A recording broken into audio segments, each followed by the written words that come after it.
Subscribe to our channel by clicking the subscribe button. Click the bell button and enjoy the latest uploads from our channel.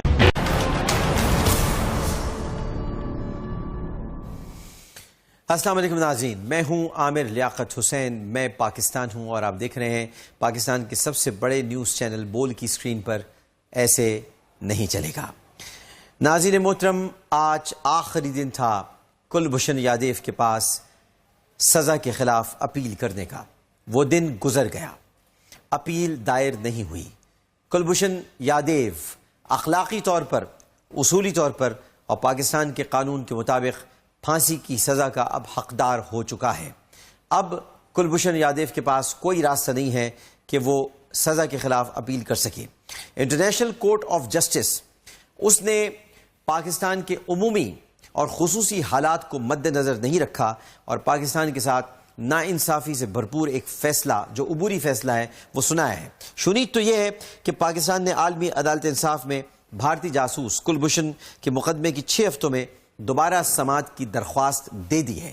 یہ شنید ہے اور آج جناب سرتاج عزیز صاحب نے ایک پریس کانفرنس بھی کی ہے، چودھری نثار صاحب نے بھی اس پر کچھ گفتگو کی ہے، لیکن سرتاج عزیز صاحب کا خاور قریشی سے متعلق جو اصرار ہے اور وہ یہ کہتے ہیں کہ خاور قریشی صاحب متفقہ وکیل تھے۔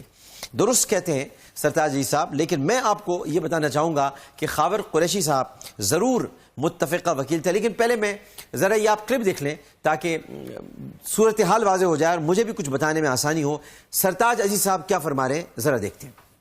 جو وکیل کی بات تھی، وہ جب یہ انٹر ایجنسی پروسیس تھا اس میں تمام ایجنسیز کے لوگ تھے، ہمارے اٹارنی جنرل بھی تھے، ایڈوکیٹ جنرل کے لوگ بھی تھے، اور وہاں پر یہ متفقہ فیصلہ ہوا کہ خاور قریشی کو انگیج کیا جائے۔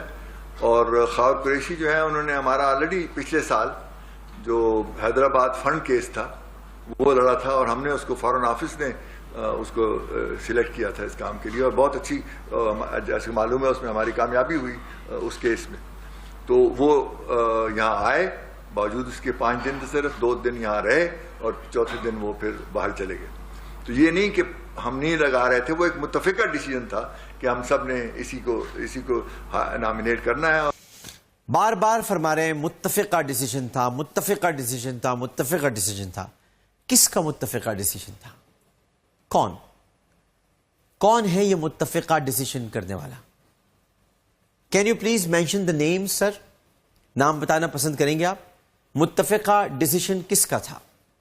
آپ کہہ رہے ہیں متفقہ ڈیسیجن تھا۔ وزیر اعظم صاحب، آپ، فاطمی صاحب؟ کون؟ فاطمی صاحب تو اب ہے نہیں، راؤ تحصیل صاحب کو بھی ہٹا دیا گیا ہے، پرویر رشید صاحب بھی نہیں ہے۔ متفقہ ڈیسیجن کس کا تھا؟ یہ ایک بہت بڑا سوال ہے سرتاج عزیز صاحب کہ متفقہ ڈیسیجن کس کا تھا، کیونکہ میری اطلاعات کے مطابق، جو میری اطلاعات ہیں اس کے مطابق بھارتی جاسوس کلبھوشن کے کیس میں جن صاحب کو آپ نے متفقہ جن کو آپ نے وکیل مقرر کیا تھا، متفقہ، وہ انرجی پروجیکٹ کیس میں بھارت نے انرجی پروجیکٹ کیس میں اسی وکیل کو متفقہ، انہوں نے بھی متفقہ کیا تھا، انرجی پروجیکٹ کیس میں بھارت نے ان کا اپنا وکیل مقرر کیا تھا اور عالمی عدالت انصاف میں خاور قریشی نے بھارت کا کیس 2005 میں لڑا تھا۔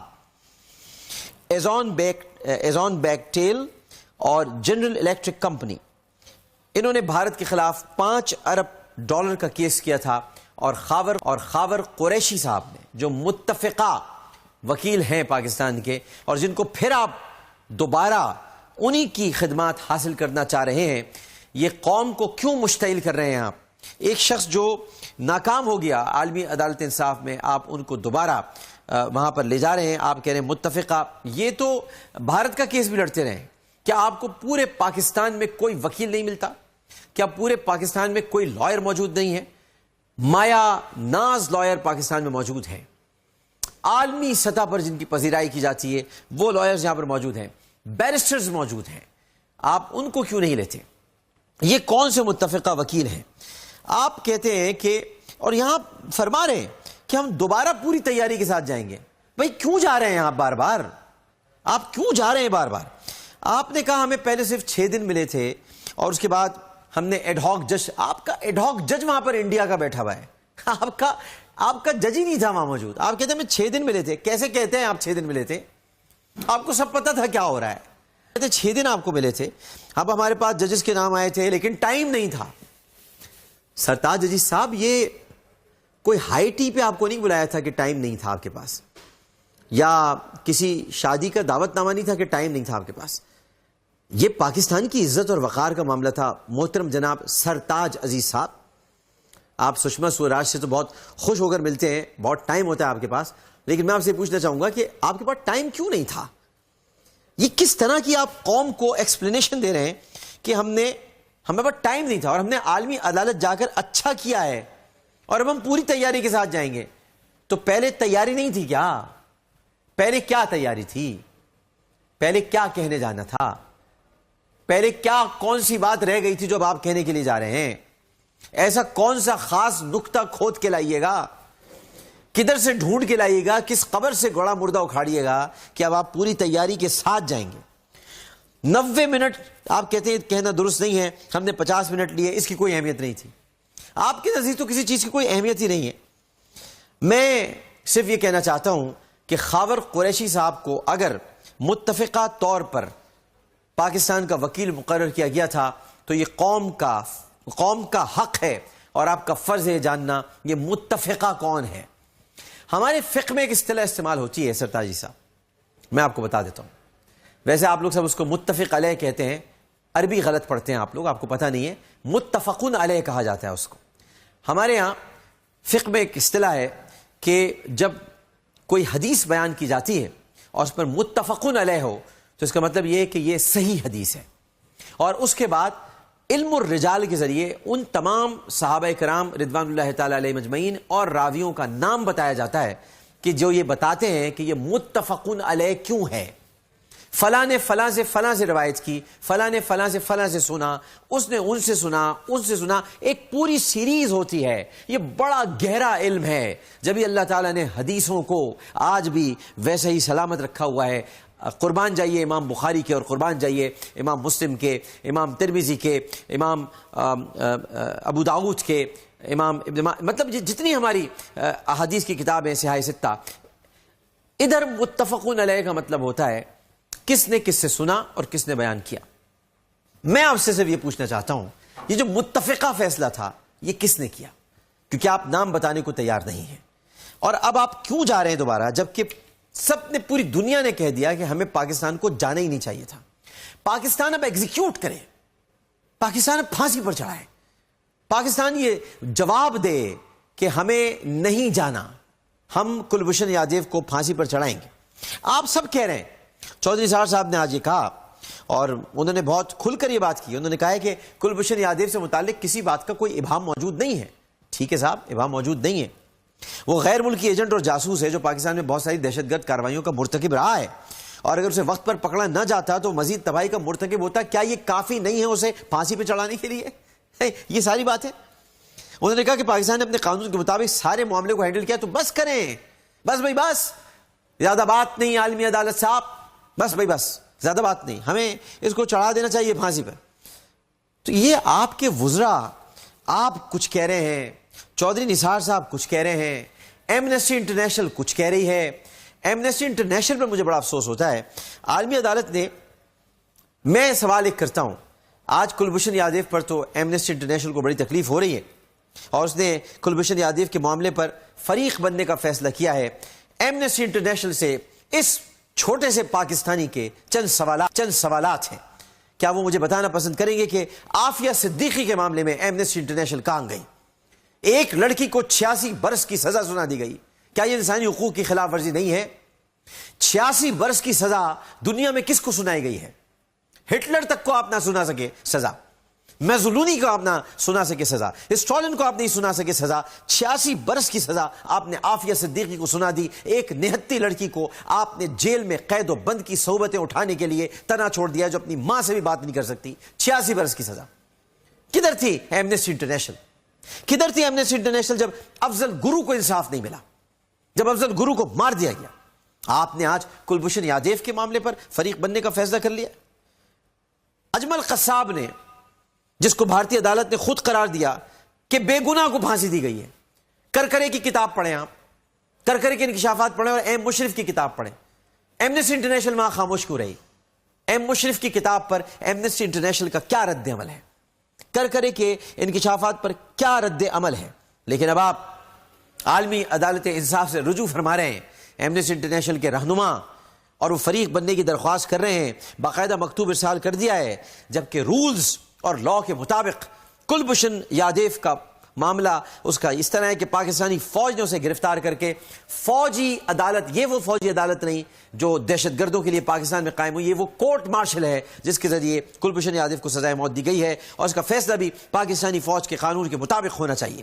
عدالت انصاف کا فیصلہ پاکستان کی فوجی کارروائی میں مداخلت ہے. عالمی عدالت انصاف کا فیصلہ پاکستانی فوجی جوانوں کی شہادت کا مذاق اڑانے کے مترادف ہے. عالمی عدالت انصاف کا فیصلہ بلوچستان کے شہداء کے لہو سے غداری کے مترادف ہے. عالمی عدالت انصاف کا فیصلہ ان 150 بچوں کی شہادت کے ساتھ کھیل کھیلنے کے مترادف ہے جنہیں آرمی پبلک اسکول میں بے ایمانہ طریقے سے بھون دیا گیا اور جن کے سروں میں گولیاں ماری گئیں. عالمی عدالت انصاف کو ہم نہیں مانتے. پاکستان کی عدالتیں قرار دے چکی ہیں کہ کلبھوشن یادیو کو پھانسی ہوگی اور اس کو پھانسی دی جانی چاہیے. اب چاہے عرفان قادر صاحب کچھ بھی کہتے پھرے, جو کہ پاکستان کے سابق اٹارنی جنرل ہیں, اور وہ بھارتی چینل پر جا کر کچھ بھی کہیں, ان کا کوئی بھی موقف وہ جو میں آپ کو سنوا رہا ہوں, پاکستانی قوم کا موقف یہ ہے, کلبھوشن یادیو ہینگ ٹل ڈیتھ. عجیب سی کنفیوژن ہے, عجیب گفتگو فرما رہے ہیں عرفان قادر صاحب. ایک بات کچھ اور کہتے ہیں, دوسری بات کچھ اور کہتے ہیں. پاکستان کسی گمبھیر صورتحال سے دوچار نہیں ہے عرفان قادر صاحب. ہاں, پاکستانی قیادت ضرور گمبھیر صورتحال سے دوچار ہے. پاکستان کو اگر فیصلہ کرنا ہے تو پاکستان کو ایک ہی فیصلہ کرنا ہے کہ کلبھوشن یادیو کو پھانسی پر لٹکا دیا جائے. لیکن کیا کروں میں اپنے مشیر خارجہ کا, کیا کروں ناظرین محترم, اور کیا کہوں میں ان کو؟ وہ فرماتے ہیں کہ بھارتی جج نے مانا کہ عالمی عدالت میں جا کر غلطی کر دی, اور پھر میں آپ سے کہہ رہا ہوں یہ جس طرف رخ موڑا جا رہا ہے, آپ عامر لیاقت حسین کو یاد رکھیں گے, میں آپ سے کہہ رہا ہوں یہ کشمیر کی طرف جا رہے ہیں, یہ کشمیر کی طرف جا رہے ہیں, اور یہ کہہ رہے ہیں کہ پاکستان کا کشمیر پر عالمی عدالت میں جانے کا راستہ کھل گیا ہے. وہی باتیں ہوں گی کچھ دنوں کے بعد کہ دیکھیے بڑا مسئلہ کیا ہے. بڑا مسئلہ ہے کشمیر, بڑا مسئلہ ہے مقبوضہ کشمیر میں مظالم. تو اگر ہم کلبھوشن یادیو دے دیتے ہیں, اور اگر ہم کلبھوشن یادیو کو دینے کے بعد ہم اگر کشمیر کا مسئلہ حل کر لیتے ہیں تو اس میں مذائقہ کیا ہے, اور قوم کے لیے رائے عامہ ہموار کرنے کے لیے کچھ چینلز کو استعمال کیا جائے گا, جس میں سے ایک چینل آلریڈی اپنا کام کر رہا ہے, اور اس کے بعد پھر یہ کہہ دیا جائے گا کہ کشمیر کا مسئلہ اہم ہے. لیکن میں آپ کو سلطان صلاح الدین ایوبی کا ایک قول بتانا چاہتا ہوں. سلطان صلاح الدین ایوبی نے کہا تھا کہ دشمن ملک کے ایک جاسوس کو پکڑ کر نشان عبرت بنانا 2000 سپاہیوں کو مارنے سے بدرجہ بہتر ہے. یہ سلطان صلاح الدین ایوبی کا قول ہے. لہٰذا اگر آپ اس جاسوس کو نشان عبرت نہیں بناتے ہیں اور اس طرح کی گفتگو کرتے ہیں اور یہ کہتے ہیں کہ بھارتی تاجر جندال کا کلبھوشن یادیو سے کی سزا سے متعلق اس سے کوئی تعلق نہیں ہے, وہ دورہ ذاتی نوعیت کا تھا. سرتاج عزیز صاحب, ذاتی نوعیت کیا تھی؟ یہ کون سی ذاتی نوعیت تھی؟ کیوں نہیں بتاتے کیا ایسی ذاتی نوعیت تھی کہ جندال یہاں پر آیا اور اس نے مری میں ملاقات کی؟ آج آپ نے پھر ایک معاملہ الجھا دیا ہے. کلبھوشن یادیو سے اگر جندال کا تعلق کیس سے نہیں تھا تو وہ ذاتی نوعیت کیا تھی؟ وہ یہاں لوکاٹ کھانے آیا تھا مری میں, کیا کھانے؟ خربوزہ کھانے آیا تھا, یہاں کا سردہ گرما کھانے آیا تھا, اس کے سٹیل کے دانت ہیں وہ سٹیل کھانے آیا تھا یہاں پر. ذاتی کیا نوعیت تھی اس کی؟ کسی سے شادی کی ہے مری میں, بچے ہیں مری میں, اس کے گھر والے رہتے ہیں اس کے مری میں. ذاتی کیا نوعیت تھی؟ جو بھی نوعیت تھی وہ مغلے ذاتی نوعیت تھی, ذاتی نوعیت نہیں تھی. تو اگر آپ ہمیں یہ بتا دیں کہ ذاتی نوعیت کیا تھی اور پوری پاکستانی قوم کو بتا دیں تو بڑا احسان ہوگا آپ کا, پوری قوم پر احسان ہوگا. لیکن وہ یہاں کس لیے آیا تھا؟ کیا وہ راستے میں مری میں جاتے ہوئے سکنجبین پینے آیا تھا؟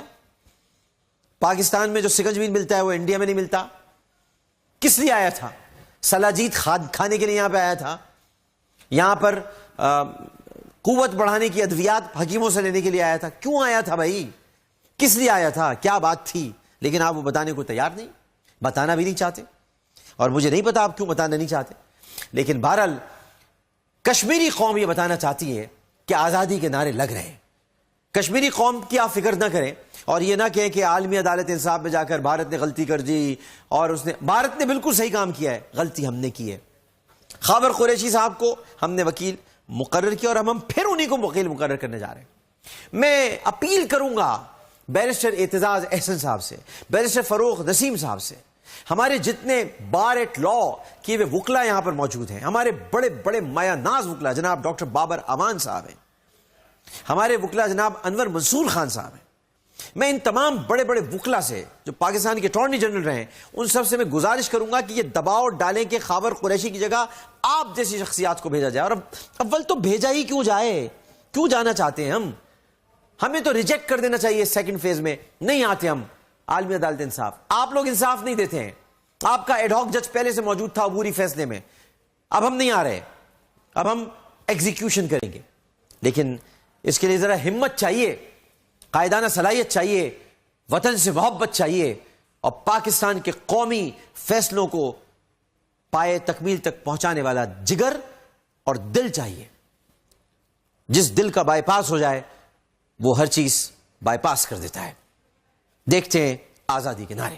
Subscribe to our channel by clicking the subscribe button. Click the bell button and enjoy the latest uploads from our channel.